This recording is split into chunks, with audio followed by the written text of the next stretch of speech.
Kalau kita nggak ikutin adaptasi tersebut, kita malah nanti tuh kayak terpaku pakai otak kita sendiri. Jadi kalau AI itu sebenarnya kayak pisau. Oke. Kita bisa pakai ini kayak buat negatif atau bisa bisa juga kita buat positif dan juga buat karir kalian nanti sih. Cepat, efisiensi dan instan dan murah. Bisa jadi di 2030 itu harimaunya bisa gerak. Iya lagi Oh, Pak. iya. Segini-gini saya Iya makanya itu.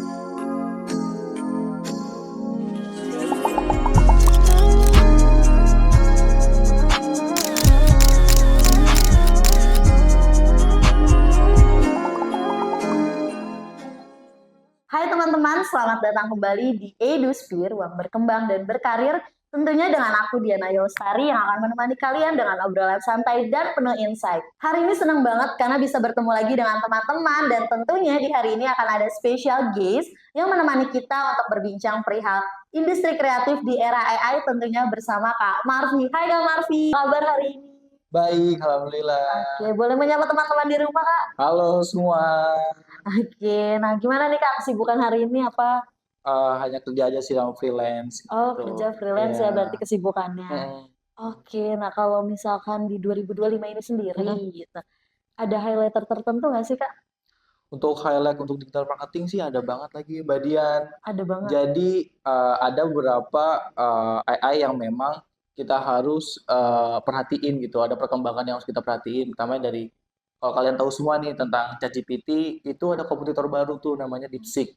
Nah, kalian juga bisa pelajari nanti kalau untuk yang buat nyari kerja atau segala macam, bisa tuh pelajarin tentang DeepSeek dan ChatGPT gitu Oke, juga. di situ yang sempat pernah heboh ya Kak ya. Betul, Dia betul menjadi heboh di China ya kalau nggak iya, salah. karena itu dia itu bisa budget nge-build ChatGPT dan DeepSeek itu beda banget tuh, Mbak.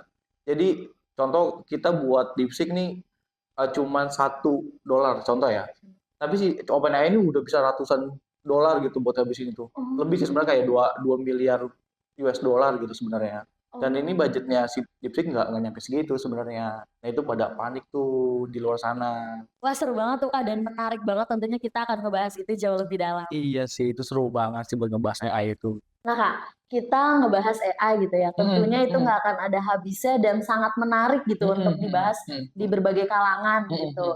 Dan yang kita tahu sebenarnya AI itu ada hanya sebagai alat bantu sederhana, tapi sekarang sudah menghasilkan karya yang luar biasa gitu ya Kak ya. Dan aku juga nggak tahu sih, tapi ini dan yang aku lihat gitu, sekarang tuh AI sudah masuk di berbagai aspek kehidupan kita loh gitu. Iya, betul. Nah kalau menurut kakak sendiri gitu, gimana sih Kak sebenarnya perkembangan AI di dunia industri? Pasti salah satu aspek kehidupan kita ya dunia industri kreatif gitu. Ini tuh gimana sih Kak perkembangan AI di dalam industri kreatif? Sebenarnya sih kalau untuk dunia kreatif itu, kalau AI itu sebenarnya kayak pisau. Oke. Kita bisa pakai ini kayak buat negatif atau bisa bisa juga kita buat positif. Jadi dia juga sebenarnya AI itu buat awal tuh buat tools sebenarnya. Buat tools aja sebenarnya. Ngebantu kita nih, buat bantu kita. Contoh kita buat jurnal atau buat artikel. Itu dia bisa buat lebih bagus apa yang manusia buat sebenarnya. Referensi dia tuh lebih banyak sebenarnya. Tapi dia juga bisa ngebuat itu juga kayak robot kalau dia buat. Tapi tergantung prompt dari kita nih. Apa yang kita suruh dan juga apa yang dia buat nanti. Jadi tergantung apa yang dia buat, kita bisa buat sebagus mungkin atau itu juga bisa melenceng lebih jauh sih sebenarnya kayak gitu. Oke, jadi sebenarnya AI itu di dunia kreatif itu sebagai tools ya, alat bantu aja sebenarnya. Tapi sekarang tuh berarti sudah jauh lebih itu. Lebih kayak kita udah butuh AI sebenarnya. Oh, udah butuh AI. Sebenarnya kita udah butuh AI sebenarnya. Kalau untuk lihat sekeliling kita ya, kalau kita nggak ikutin adaptasi tersebut, kita malah nanti tuh kayak terpaku pakai otak kita sendiri. Jadi kita sendiri pun kita nggak bisa berkembang gitu. Jadi kita harus bisa juga ngecek teknologi yang bakal maju nih gimana nih untuk dari segi kreatif, terus juga kayak buat skrip segala macam atau juga buat referensi-referensi di luar sana tuh kayak gimana kayak gitu sebenarnya. Nih Kak, kan tadi kita sudah membahas tentang bagaimana AI berkembang dan mempengaruhi industri kreatif ya gitu. Mungkin gak cuma aku yang kepo juga, teman-teman di rumah juga pasti kepo gitu. Dengan adanya perkembangan dan pengaruh gitu ke dalam industri kreatif ya si AI ini nih gitu. Eh, pasti ada dua sisi yang akan mempengaruhi, entah itu peluang ataupun ancaman gitu bagi para apa ya profesional di bidang kreatif ini gitu ya. Nah, kalau menurut kakak sendiri gitu, sebaiknya tuh para profesional ini tuh gimana sih untuk menyeimbangkan manfaat dan resiko ini, atau bagaimana memanfaatkan peluang dan ancaman ini tuh untuk menjadi suatu hal yang positif? Sebenarnya untuk dunia kreatif itu positifnya itu banyak banget. Kalau untuk di bagian AI ya. Jadi contoh kita buat sebuah website itu kita membutuhin tuh beberapa hari lah, kayak seminggu. Contoh dengan adanya AI itu jadi cepet tuh kita buat konten desainnya itu seperti apa, desain website nanti seperti apa, codingannya itu seperti apa, itu bisa di handle semua sama AI gitu. Contoh yang aku pakai itu ChatGPT sebenarnya. Nah itu kita bisa nyari konten di sana, kita bisa nyari codingan pun di sana, dan juga bisa dapetin banyak referensi dari sana deh. Kayak buat nyari kompetitor analisis itu enak banget sebenarnya. Gitu. Berarti efisiensi waktu ya Kak, itu sama tenaga tuh oke banget sih. Oke banget ya gitu. Tapi mau nanya, kalau misalkan memang itu mengefisiensi waktu ya kayak, tapi tetap relevan nggak sih dengan apa yang kita mau gitu untuk menggunakan AI ini di industri kreatif? Kalau di tahun sekarang deh kita compare, itu bakal banyak dunianya tuh lebih beda nih Kak nih. Bakal sampai 2030 aku yakinnya bakal ada inovasi-inovasi yang baru untuk AI ini. Contoh deh, dulu kita nggak punya jurnalis secepat 2 menit langsung jadi jebret. Sekarang ini kita tulis aja kayak, tolong buatkan saya jurnal ekonomi atau jurnal teknologi. Dia tuh bakal buatin tuh dengan apa yang kita mau. Semakin prompt kita semakin detail, dan juga dia juga bakal ngasih semakin detail juga apa yang kita mau. Oke, berarti efisiensi waktu dan bisa tetap relevan apabila prompt ke AI-nya itu jelas gitu ya. Betul. Intinya tetap menyesuaikan gitu. Oh iya, aku juga belum jawab untuk yang sisi buruknya nih tentang AI ini. Sisi buruknya juga yang aku lihat dari sini nih, kalau kita males banget buat adaptasi di AI itu kita bakal terpuruk sih sebenarnya. Aku yakin. Jadi kalau kita nggak ikut adaptasi, ada AI atau nggak ikut adaptasi, ternyata AI ini ternyata berguna untuk kita, itu kita malah ketinggalan zaman sebenarnya. Oke. Gitu. Jadi perlu adaptasi dengan zaman.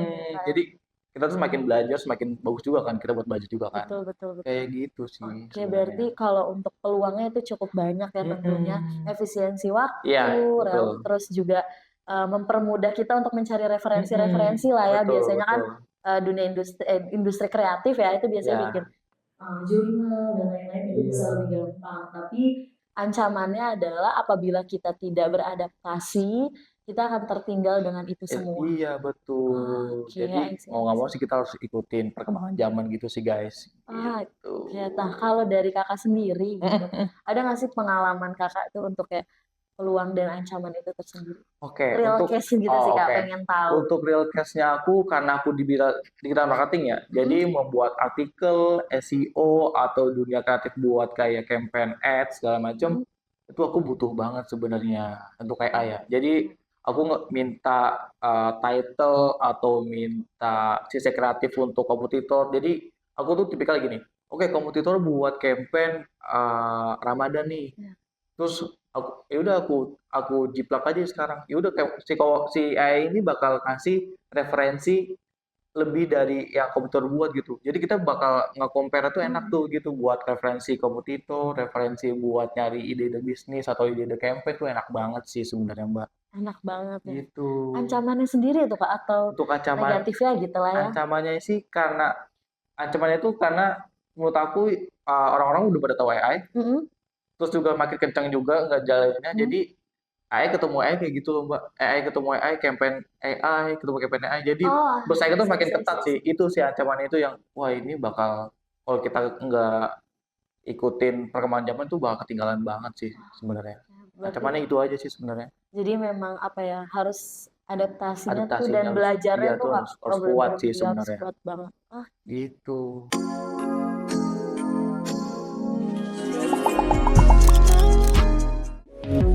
Mau ningkatin skill kamu tanpa ribet? Di Di E17 Course, kamu gak cuma ikut pelatihan, tapi siap jadi andalan. Yuk sekarang giliran kamu, daftar hari ini dan wujudkan masa depanmu. E17 Course, langkah cerdas bikin kamu naik kelas. Nah anyway Kak, gitu. Tadi kita udah ngebahas AI dan industri kreatif itu cukup banyak ya, mulai dari perkembangan, terus pengaruhnya gitu, terus peluang dan ancaman gitu. Tentunya dari semua itu pasti ada gambaran dong untuk para profesional di dunia kreatif nih, perihal bagaimana sih masa depan mereka, bagaimana sih masa depan kita gitu untuk ke depannya gitu. Nah, apa sih Kak yang bisa kita harapkan gitu dari kita harapkan gitu ya dari AI nih untuk para profesional kreatif tentunya. Oke, kemarin sempat rame 2030 itu desainer dan videografer itu bakal digantikan. Betul, aku dengar, aku tahu tuh berita itu ya. Itu lagi rame. Sebenarnya tuh kalau kita lihat dari sekarang nih 2025 sampai tahun depan deh, itu perkembangan itu cepat banget tuh. Pasti. Kita bisa generate buat image atau buat poster tuh cepat banget sekarang. Kita banyak tools, contoh Canva, nanti Adobe Illustrator tuh banyak AI-nya tuh sekarang. Nah itu mungkin itu bakal ke-replace tuh cepat banget tuh. Tapi tetap kita butuh orang atau human itu buat nge-maintain AI itu. Jadi tetap ada orang mungkin yang tadinya bisa 10 orang yang nge-handle ini cuma 7 orang atau 5 orang. Itu kita mungkin bisa diminimalisir lah. Itu tuh ancaman sih untuk segala profesi untuk kayak admin, desainer, videografer, jurnalis itu bakal cepet semua ke-replace gitu sih. Tadinya banyak jadi sedikit mungkin kayak gitu sih. Dan juga untuk karir yang lagi rame untuk 2030 ini yang bakal banyak nih, sepertinya itu bakal AI itu kalau ada di Indonesia jurusan AI itu segera diambil. Soalnya itu yang dibutuhin untuk company-company lain gitu. Soalnya semua software, semua digital tuh bakal dibutuhin banget sih AI. Jadi kalau ada kesempatan buat ngambil jurusan itu atau ada course itu segera diambil. Itu. Jadi harus belajar terus sih sebenarnya. Berarti emang untuk kedepannya tentu itu menjadi ancaman. Iya. Tetapi bisa menjadi peluang apabila kita bisa beradaptasi. Gitu. Betul ya banget. gitu.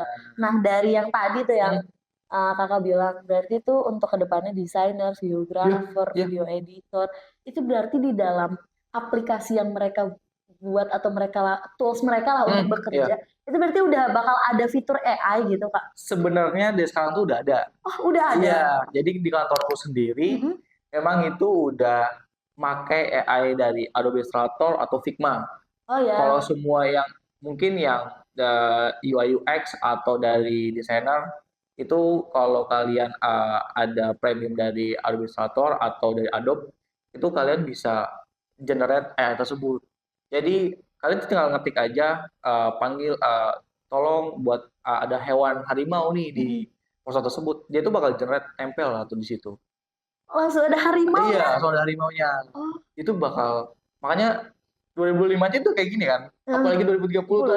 Nah, itu sih kita ngebayangin itu aja sih. 2025 aja ini AI ini udah secanggih ini gitu. Ini apa nanti 2030, 2045 nah itu sih yang bakal jadi seru tuh dunia kreatif tuh kayak gimana gitu. Bisa jadi di 2030 itu harimaunya bisa gerak. Iya lagi Pak. Bisa gini-gini ya. Iya makanya itu kan. Berarti secanggih itu ya. Iya sih itu sih yang ngeri banget sih sebenarnya. Tapi berarti di kantor gue dulu make soalnya. Makanya aku tahu sekarang gitu. Aku baru tahu loh, aku baru tahu mungkin ini ya, ini makanya aku merasa kayak wah dapat banyak banget insight gitu sih. Nah, terus tadi ngomongin kalau di Indonesia ada jurusan AI gitu, itu harus segera diambil berarti.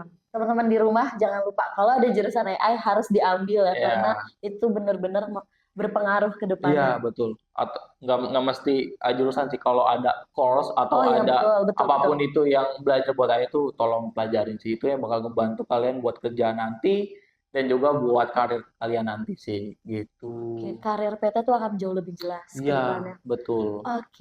Orang tuh bakal ke-replace yang nggak menggunakan AI menurutku. Jadi kalau yang monoton kayak contoh admin cuma nyata biasa, ada anak muda yang bisa 10 lembar cuma upload ke AI nanti buat result sendiri, itu dia langsung cepet tuh hasilnya. Jadi nggak usah ngetik sekali, terus kita nggak usah ngetik-ngetik lagi, nggak usah nge-restart lagi, rumus segala macam. Kalau kita udah ngerti prompt-nya atau tools-nya, itu bakal mudah banget sih buat kita semua. Gitu. Karena memang biasanya industri atau perusahaan tuh lebih membutuhkan yang cepet, Yes, instan. cepet, ya, cepet, efisiensi dan instan dan murah. Nah itu, Itu yang nomor terakhir. komplit tuh. Yang nomor terakhir harus harus murah. harus jadi nomor 1 bukan nomor terakhir. Gitu. Nih Kak, dari tadi kita udah ngebahas banyak ya Kak ya, Ya. mulai dari perkembangan, pengaruh, peluang, ancaman, bahkan sampai masa depan profesional kreatif kemana gitu.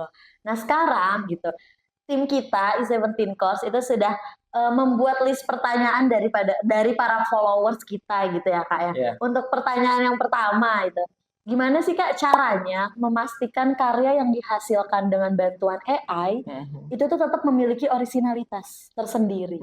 Oke. Untuk ngecek original atau enggaknya, kayaknya untuk aku ambil example dari sini deh. Aku example dari buat campaign sosial media aja deh.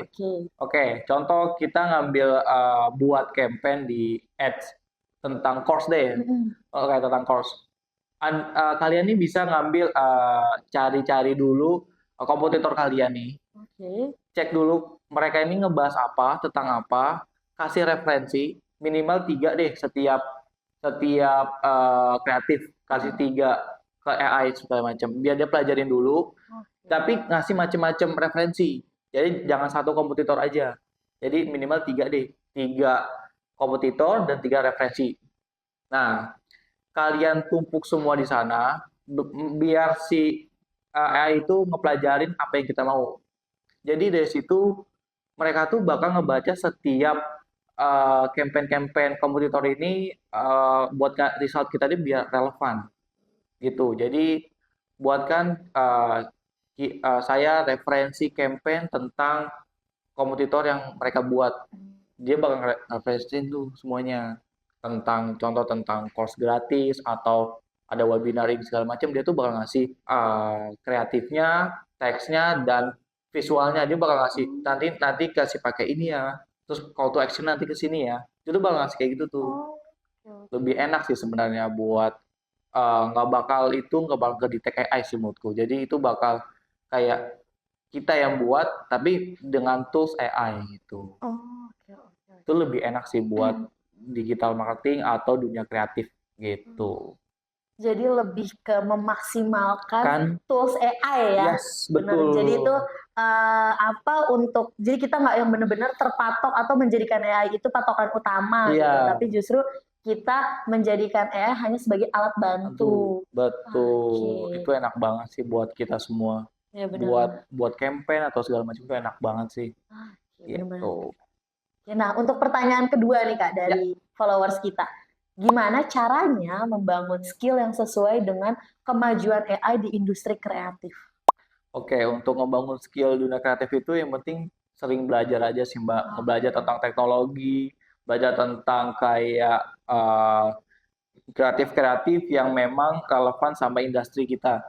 Contoh kita ada di industri di course deh. Oke, paling itu kita pelajarin tentang yang course yang mau kita campaign mau kita jalanin dan juga apa yang teknologi apa sih yang lagi maju sekarang nih. Contoh ada AI baru nih DeepSeek. DeepSeek ini keunggulannya apa sih sama ChatGPT? Kayak gitu tuh kita bakal pelajarin itu dan juga kita bakal banyak insight baru setiap periode tahun-tahunnya tuh bakal enak banget sih Mbak. Gitu sih. Jadi intinya caranya membangun skill tentunya lagi-lagi beradaptasi dengan kemajuan AI, terus juga jangan pernah menutup mata untuk belajar hal-hal baru yang berkaitan dengan AI maupun industri kita bekerja. Iya, betul. Gitu ya Kak ya. Itu enak banget sih buat kalian semua. Nah Kak, dari semua pertanyaan atau 2 pertanyaan tadi dari followers i17 Course gitu, aku juga mau minta untuk dikasih tips and trick gitu, sesuai dengan pengalaman Kakak atau apa yang udah Kakak alamin gitu untuk dibagikan ke teman-teman semua yang ada di rumah. Boleh kali Kak spill dikit? Oke, boleh banget. Karena aku di digital marketing, untuk beradaptasi di AI itu berpengaruh banget. Jadi berpengaruh di aku, berpengaruh juga di karirku.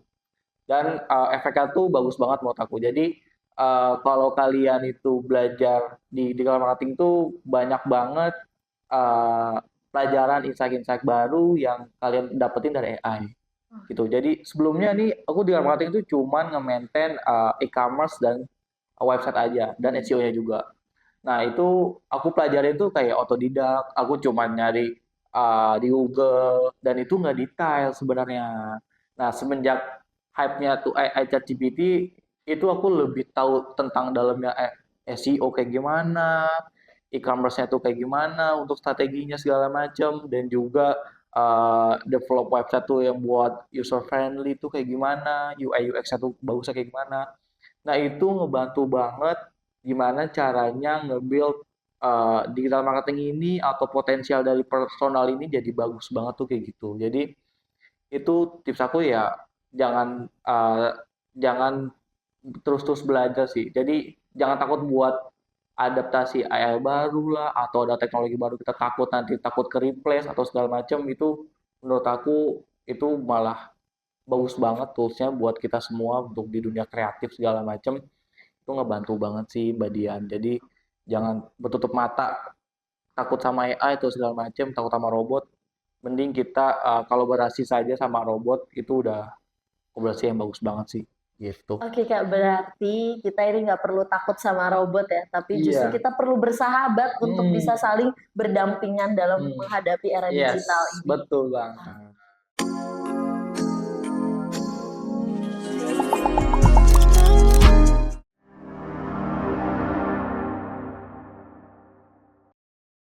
Ternyata cari kerja itu susah ya. Santai aja kali, di 17 Course upgrade skill gampang kok. Banyak pilihan program di E17 Course, mulai dari pelatihan IT, multimedia, soft skill, bootcamp, TOEFL, psikotes, sampai sertifikasi BNSP. Pilih program yang pas buat kamu. Wah, boleh juga nih buat join di E17 Course. Jangan tunggu besok, daftar sekarang di E17 Course.